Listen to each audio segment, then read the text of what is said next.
देखिए हम आज दो चीज सीखेंगे। पहला है प्रिज्म और दूसरा है पिरामिड। क्या सीखेंगे? पिरामिड और प्रिज्म। जो प्रिज्म होता है, अब यहाँ पर हमारे पास तीन प्रकार के प्रिज्म है।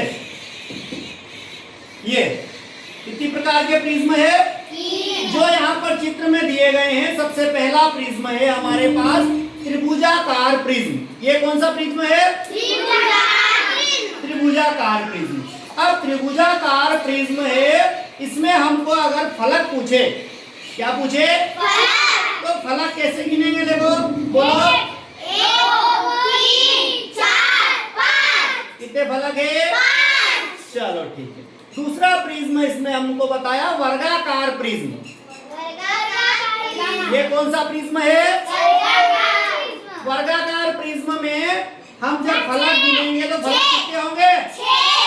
चलो वेरी गुड। 1 2 3 4 5 ठीक है। ये कौन सा प्रिज्म है?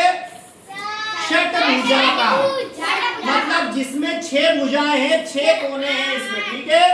षटभुजाकार, इसमें अपन अगर फलक गिनेंगे तो कितने हो जाएंगे?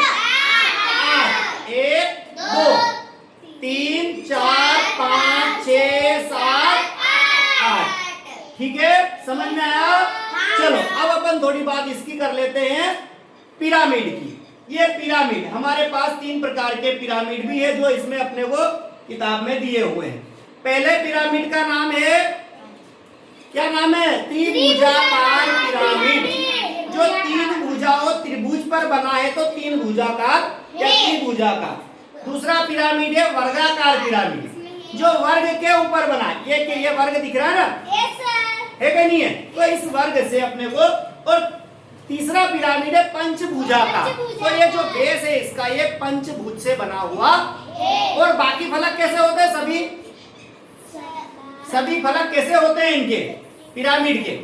बाकी फलक कैसे होते हैं? Very good. कैसे होते हैं?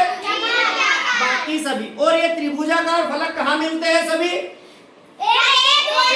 बिंदु पर मिलते हैं। एक बिंदु पर मिलते हैं। तो हमने देखा कि सभी जो प्रिज्म होते हैं, कौन कौन से फलक की आकृति समान होती है। तो जब अपन बात करते हैं प्रिज्म की, तो ऊपर और नीचे की आकृति समान होती है। ऊपर और ये नीचे की आकृति क्या होती है? समान होती। हाँ, तो ये हमने लिखा कि ऊपर और नीचे की जो फलक होते हैं वो समान होते। फिर पूछा कि इसमें कौन कौन सी आकृतियां? तो इसमें त्रिभुज है, आयत है। इसमें कौन कौन सी आकृति है? आयत है, षटभुज है, और इसमें ये सभी वर्ग है इसमें।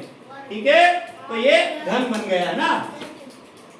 इसके बाद अपन इधर बात करते हैं त्रिभुजाकार पिरामिड की। तो त्रिभुजाकार पिरामिड हमने देखा कि ये त्रिभुज के ऊपर इसका बेस होता है और तीनों फलक त्रिभुजाकार होते हैं। वर्ग इसका बेस होता है, चारों फलक त्रिभुजाकार होते हैं।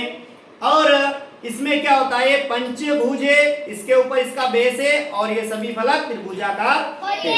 तो हमको ये पता चला कि जो बाकी फलक होते हैं, समानता क्या है कि इसके जो बाकी सभी फलक होते हैं बेस को छोड़कर सभी त्रिभुजाकार होते हैं। और ये जो त्रिभुजाकार फलक है ये एक बिंदु पर आकर, ठीक है। और प्रत्येक पिरामिड में किसी अन्य आकृति की पहचान करना है। तो अपन देखते हैं कि पहले वाले में त्रिभुज का, दूसरे वाले में वर्ग का और तीसरे वाले में। समझ में आया? अब भूलोगे तो नहीं? कोने और किनारे निकालना भी सीखेंगे नहीं?